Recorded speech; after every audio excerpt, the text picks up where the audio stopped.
শেখ হাসিনার মতো একজন মহিলা 100 বছরে বাংলাদেশে আসবে না।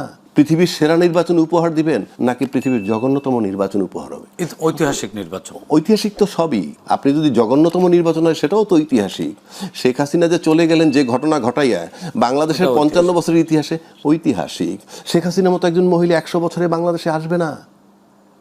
পাশাপাশি ইউনূস সাহেবের মতো একটা লোকও 100 বছরে আসবে না। সুতরাং সেই কারণে আমি বলছি যে আপনি এখন আসেন, নির্বাচন নিয়ে আরও কতগুলো ন্যারেটিভ আছে।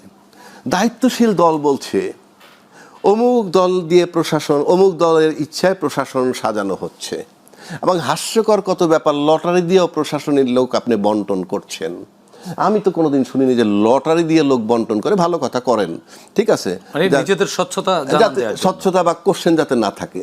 লটারি তো হবে কি, মনে করেন আপনি একটা খারাপ লোক, আপনি নিজে একজন খারাপ লোক, আপনার দিয়ে আমার নির্বাচনে ভরসা নেই, আপনি করাপশন করবেন। তো লটারিতে আপনি লটারি ছাড়া আসছিলেন কুমিল্লা, লটারির পর গেলেন বুরুঙ্গামারি বা রংপুর, তো কি হবে? আপনি রংপুরে বসে তো একই কাজ করবেন, করাপশন সহই গেলাম, একই কাজ করবেন। তো সুতরাং এইগুলো হলো হাস্যকর এবং কোনো ম্যাচিউরড কাজ না।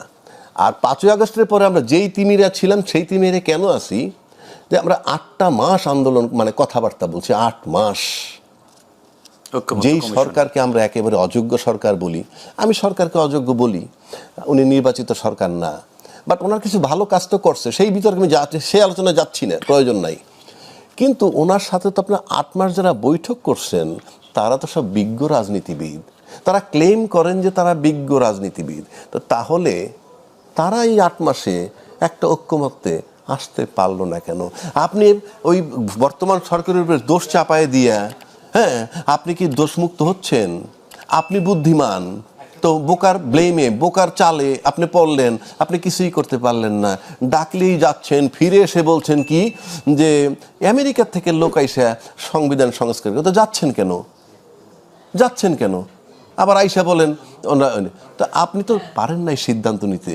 যেই রাজনীতিবিদরা, আমি ব্যক্তিগতভাবে, আপনি নির্বাচনের কোনো বিকল্প নাই, নির্বাচন করে রাজনীতিবিদদের কাছেই ক্ষমতা দিবেন, এইটাই স্বাভাবিক, দেওয়া উচিত। কিন্তু আমরা রাজনীতিবিদদের অ্যাক্টিভিটিস তো একটাই দেখলাম যে যেখানে পরিবর্তন আসার কথা ছিল, আকাঙ্ক্ষা ছিল, কিছুই আসে না। রাজনৈতিক একটা পরিবেশ, রাজনৈতিক সংস্কার।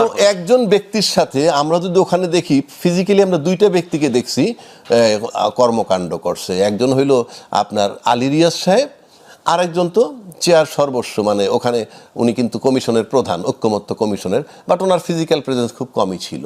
যদি এই 2টা লোককে ধরি, এই 2টা লোকের কাছে আমরা দেখছি 25টা 30টা দলের 60টা লোক রেগুলার গেছে আসছে, গেছে আসছে। 2টা লোকের কাছে থেকে আদায় করতে পারলো না। 2টা লোক তাদেরকে ঘুরাইলো, আর আইসা বলতেছেন উনি অযোগ্য সরকার ইত্যাদি। Who cares? দিন তো চলে যাচ্ছে।